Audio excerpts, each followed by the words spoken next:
If you live in the United States or Canada, you're going to want to watch today's video because I've got great news for road tripping in the United States. And that's because 7 major automakers have announced today that they are coming together to build their own DC fast charging network.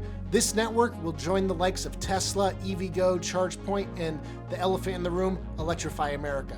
So if you want to find out all the details about this new charging network, stay tuned.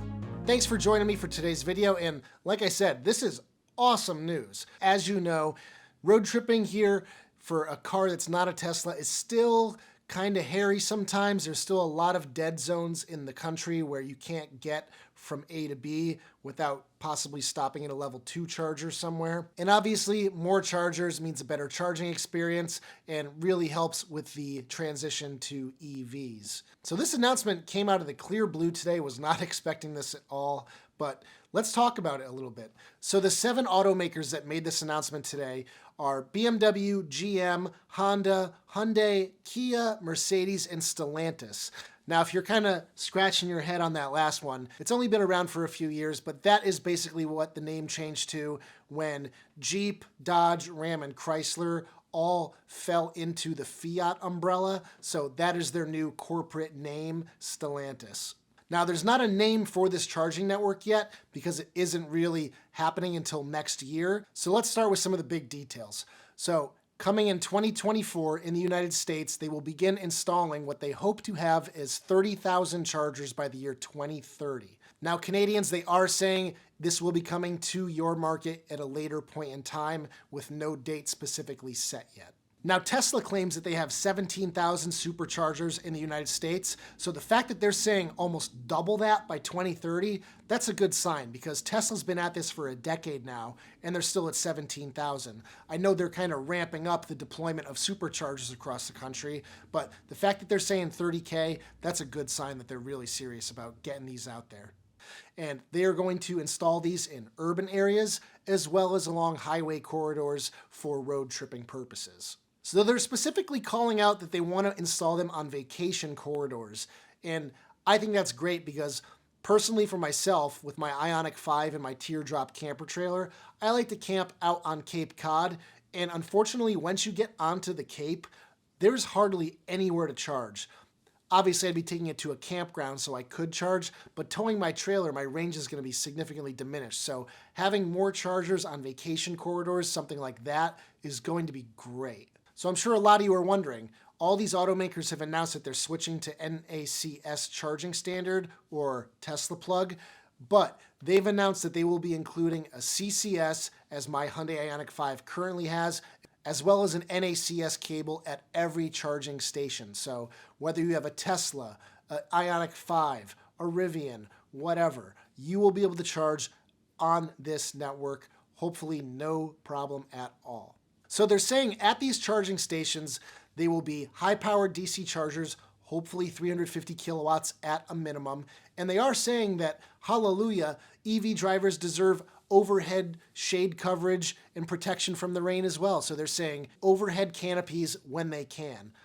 Awesome. Hopefully they put solar panels on them too. They also say they want the stations powered by renewable energy. Now, whether that's going to come from on-site generation or through carbon credits, we don't really know. They haven't said yet. They're also saying that there's going to be lots of amenities at their charging stations. They're saying restrooms, food service, and retail operations, whether at the charging facility or very close by. So that is also very welcome. They're also saying that their flagship locations will have further amenities. So that's cool. They are saying that plug-in charge should be offered, and it should be a seamless charging experience, similar to Tesla, where you just pull up, plug in, and the car does the rest. They're also mentioning reservations for charging spots. And I find that very interesting because right now you can't really reserve a charging spot. So you show up, there could be a 5-10 car line wait.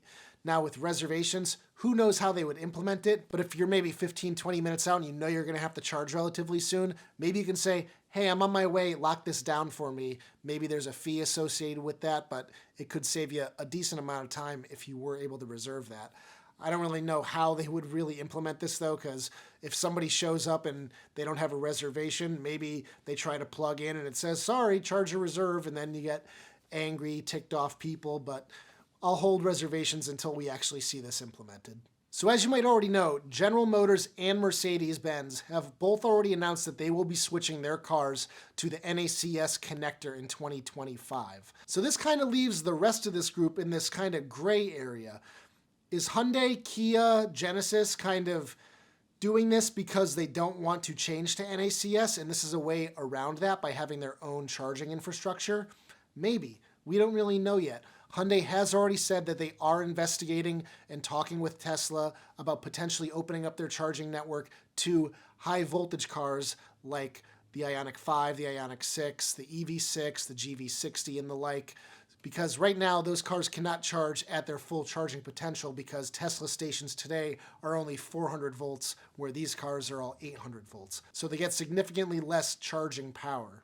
So this group says that they aim to be the leading charging provider in the United States. So can they topple Tesla?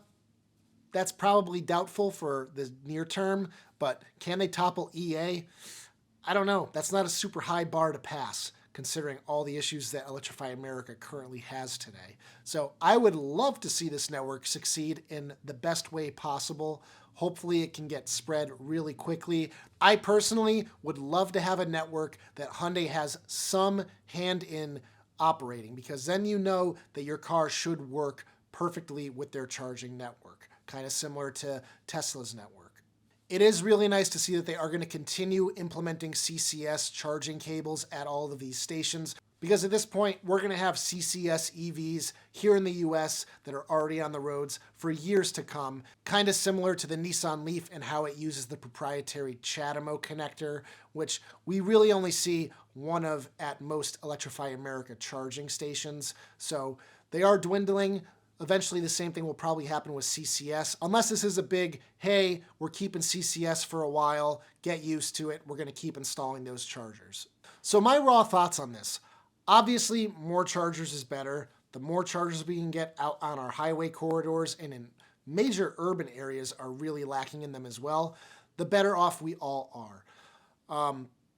I do wish that with this announcement, we kind of just heard from the rest of them, yeah, we're all going to switch to NACS, and just cut the cord now while we're in the relatively early stages of this transition to electric vehicles. I feel like we're just going to get to a point where there's going to be all these broken CCS cables all over the place. Nobody's going to upkeep them. And then the few drivers that are left with CCS cars are going to have a real struggle utilizing them when they're all broken and not working at these facilities. So I think my biggest takeaway from this is the fact that they really want to make this a good experience. So when you show up, you can just plug in charge. You don't have to fiddle with any apps. You don't have to pull out credit cards or anything. You just plug in and get going. And the fact that they're also saying food, restrooms, canopies to protect you from the sun and the rain, this really just makes you feel like you're just as important as anybody else on the road. Every gas station has a canopy. Why do EV drivers get left out in the rain? I don't really get that. We've seen at Electrify America stations, their flagship locations like out west, some of them do have canopies, and they've been talking about making these little buildings with lounges and stuff, but at this point we've yet to see any of that in the United States. But just hearing that they're saying that they're going to implement things like that makes you feel a little bit better about the EV charging experience. But I'm really interested to know what you guys think. Let me know in the comments section. Hopefully they get to this soon. I really want to see them break ground in 2024 like they say. Who knows what kind of delays could potentially happen between now and then. These companies have a lot of money to throw around and they hold a lot of power, so hopefully they can get a lot done in the next few years.